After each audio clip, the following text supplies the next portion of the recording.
One thing that Transformers fans, Bayverse and non-Bayverse alike, can agree on is that the Revenge of the Fallen movie is not very good. But one thing that came out of that movie, in my opinion, that is really good is the Fallen himself, both character and design-wise. As a child of the Bayverse, I always really liked the Fallen, and Revenge of the Fallen overall has a soft spot in my heart because I was like 9 or 10 when that movie came around. So with Studio Series being out, they finally got around to making our guy the Fallen. He's pretty cool, so let's get into it.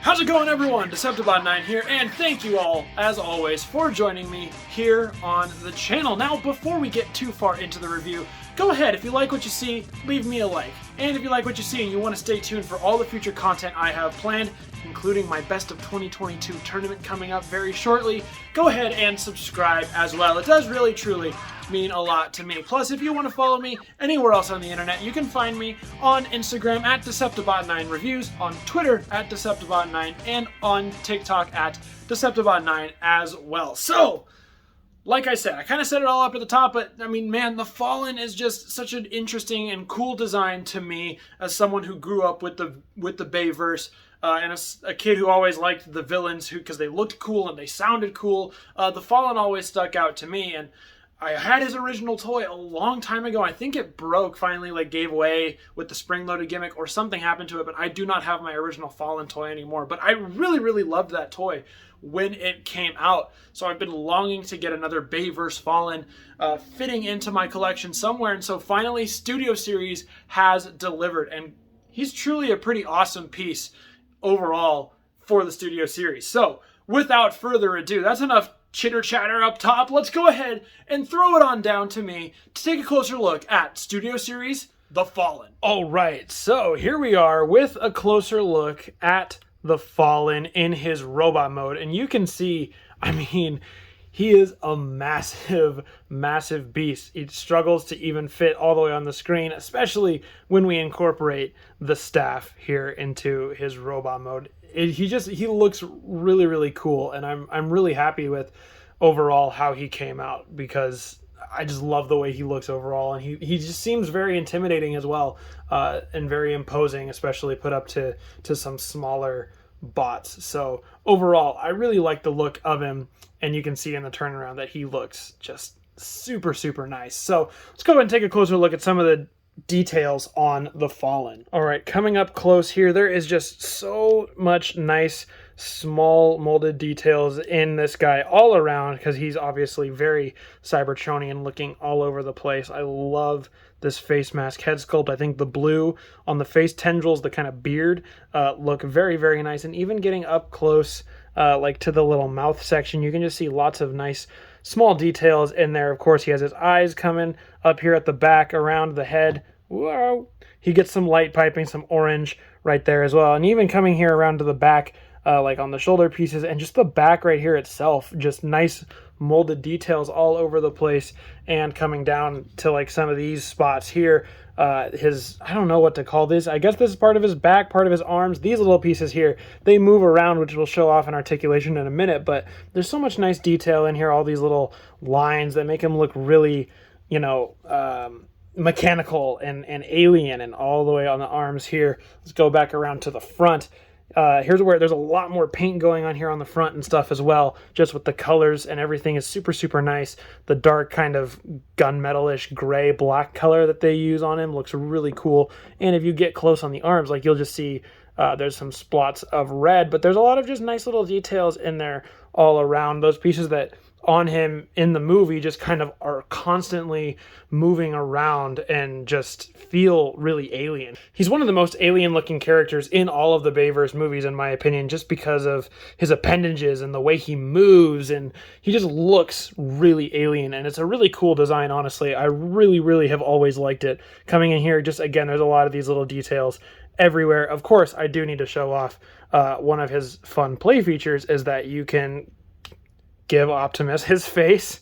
So underneath there, he's got his little regular alien head with a moving mouth.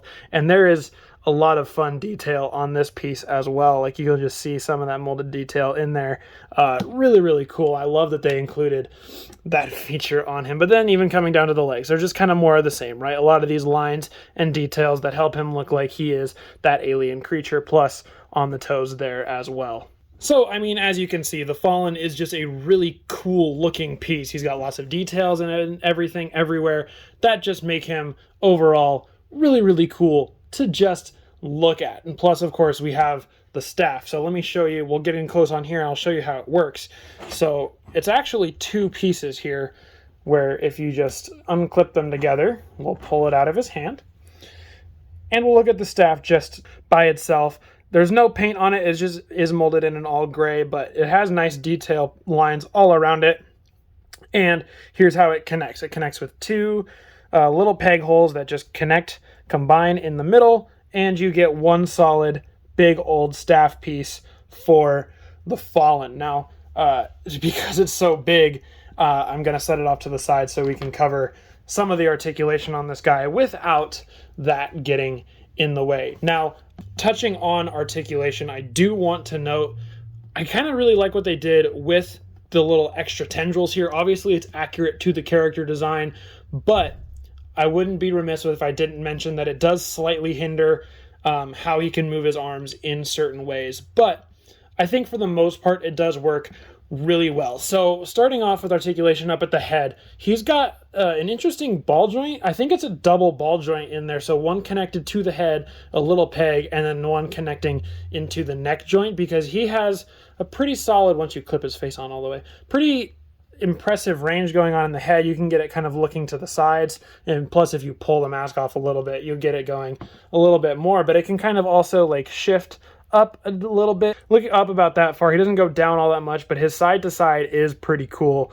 Get it going. He looks pretty great. And plus you can get him tilting all over the place with that. Now this is the part where the articulation is kind of hindered the most. There is a swivel on the arm, but as you can see, it won't go too far while the appendage thing down here is plugged in. But you can see as I move the shoulder joint, the appendage kind of moves with it as well. So that is really neat, and I do really like that it kind of moves by itself as you move the piece around. So that, I mean, you can use that as a shoulder if you wish. It's kind of meant to just stay plugged in because there is an actual bend here at the shoulder, which gets it going up about that far. You can also swivel it at the bicep, but as you see, I swiveled it a little bit and it's popped the ball joint out that way. So a lot of the time his elbow is going to be gorilla bend, but you can swivel it out a good enough amount that he can bend up towards his face if you would like. So speaking on that, there is a double joint at the elbow as well. So two little pieces right there. Gives it a good amount of range. That's going to come into use in the transformation as well. The wrist swivels all the way around, and it does have a hinge, but it only goes one way. Folds in about that much. It doesn't go out at all. It's kind of stopped by this piece, which is slightly disappointing. I do wish it went out a little bit, but that's okay. As for the actual back pieces themselves, in terms of what they hold in articulation, is they have a hinge. Oh, let me get a better shot. They have a hinge right there, so they can go kind of all the way back just like this. And if you move these, obviously, it's going to be moving the arms with it as well. So kind of folds all the way back just like that. Get one out of the way. And it will also move up. It kind of does this weird transition piece. It's really cool, actually. I like it. They've both got two pins in them, so they kind of do this diagonal move up and down like that to help give the Fallen a little bit of actual range in the hands. Coming down to the legs, there is no actual waist swivel, which based on this design, I do understand, but I do kind of really wish he had a waist swivel. I think that would help out the figure a lot in terms of what you can do with his posing, but I think certain poses make him look cool without it, so I can understand. Plus, it's very thin up there, and plus they had all this going on. It just must not have been there, and that's fine. I can live with that. But the legs themselves here, they go forward, swing up all the way towards his face, and they swing all the way around to the back as well. There's a nice good range here in the legs. No restrictions, obviously, besides when the points get stuck there. The split game, he's not winning this year, but he's trying his best, and that's what matters. There is a swivel here at the first knee, mostly due to transformation, but you can utilize it if you need to. There is a bend here at the knee, gets it going about that far. There is a swivel here at the ankle, we'll call that the ankle, which again is mostly used for transformation, but if you need to use it, you can. Plus, each of his toes are individually bendable. They are not spring-loaded like the original figure, but if you need to point them down or anything at all, you certainly can do that as well if you would like. All right, to get a better idea of the Fallen's sheer magnitude, let's go ahead and compare him to some other figures. All right, here is the Fallen next to an Autobot who appeared very briefly in the film, but was instrumental in the downfall of the Fallen. It is Studio Series Revenge of the Fallen Jolt, who I actually really, really like. But, I mean, look at this comparison in size.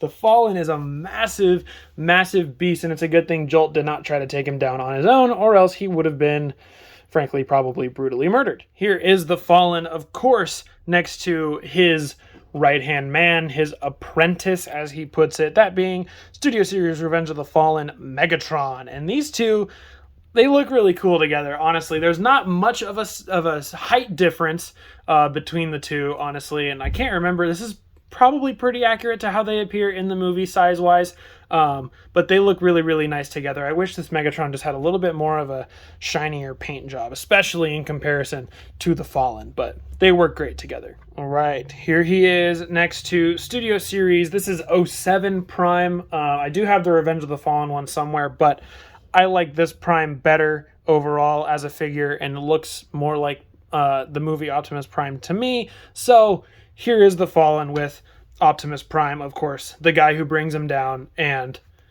gets his face. One more. Here is Studio Series The Fallen next to one of the best Studio Series Bayverse leaders, that being Jetfire. And you can see Jetfire's got him beat pretty much in the big game, the bulk game, because Jetfire is huge. I really sometimes forget just how big this Jetfire truly is, but they look really, really cool together. I do honestly really like how cool these two look. Of course, Jetfire was a Decepticon at one point in the movie universe, so they might have worked together. But man, I love the way these two are looking right here. And of course, I have to mention putting Jetwing Power Prime with the Fallen, because he's the one who defeats him, obviously. And I learned doing this process, my Optimus need to tighten the joints up a little bit on him, or as he struggles to stand, because there's so much weight. But you see that they actually, when you combine Jetfire and the Optimus Prime together, they kind of equal about the same size. Whoa!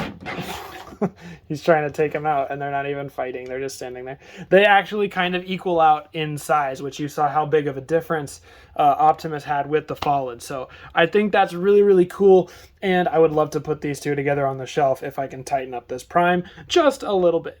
All right, so there's all of our comparisons out of the way. Without further ado, let's get into his transformation.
Alright, so here is the Fallen in what I would say is his classic vehicle mode, but we all know that he never actually transformed into this in the film, which obviously gave the designers a lot of freedom to utilize the pieces to make a super accurate robot mode.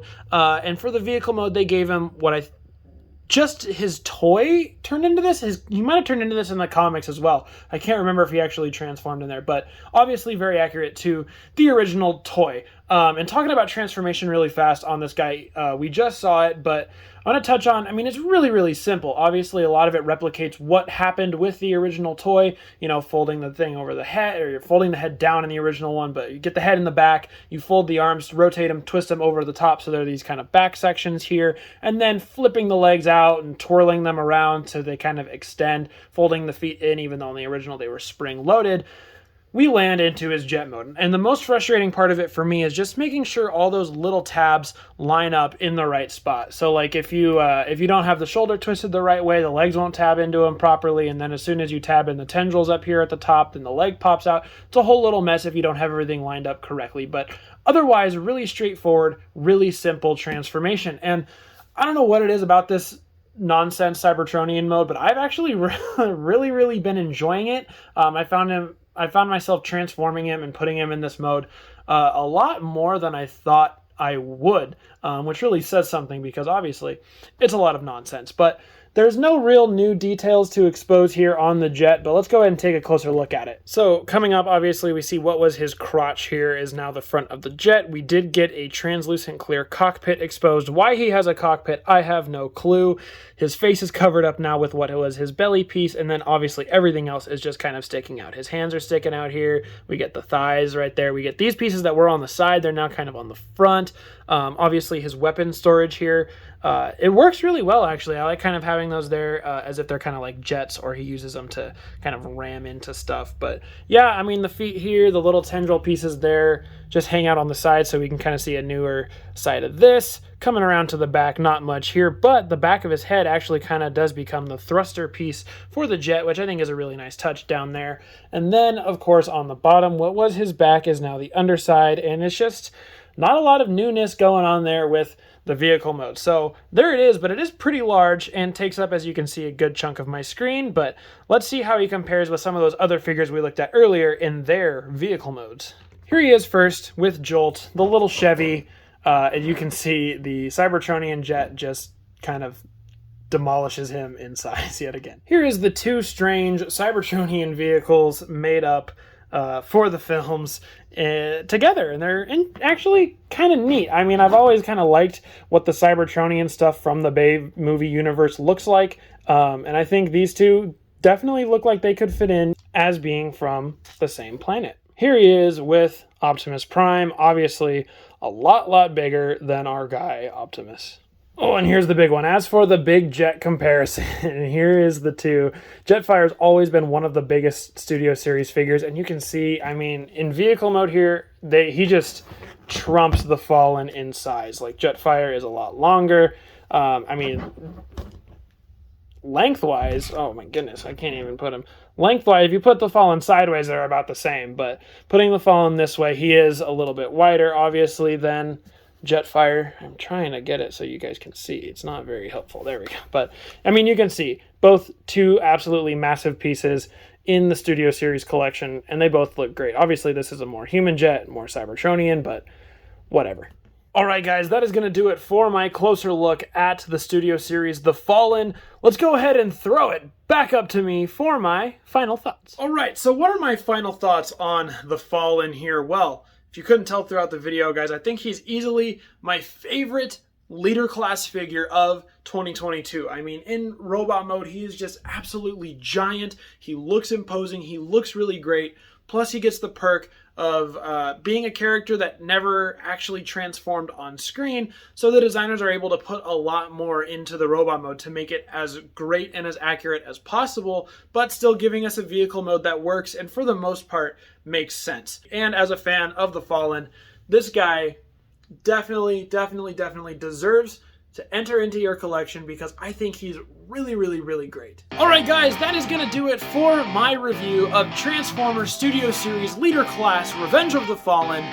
the fun. Go ahead and let me know down below what your thoughts on this figure are, from if you're going to pick him up, if you already have him, what you think of him, do you like him, do you not, all that fun stuff. Let's talk Studio Series The Fallen down below. And guys, like I said up top, coming very, very soon is my 2022 Figure of the Year tournament. I had a blast making last year's video, and I can't wait to make this year's video. I'm in the process of doing it right now, and I'm loving this tradition, this annual best of style video that I have made. So hope you guys tune in for that as well. Hope you guys liked the video. Again, if you did, please go ahead and leave a like on it and subscribe if you want to see more of all the future content I've got planned, yada yada yada. Thank you all for tuning in all the way to the very end. I do really truly appreciate it. And as always, I've been your host, deceptibot9, and I'll see you guys later.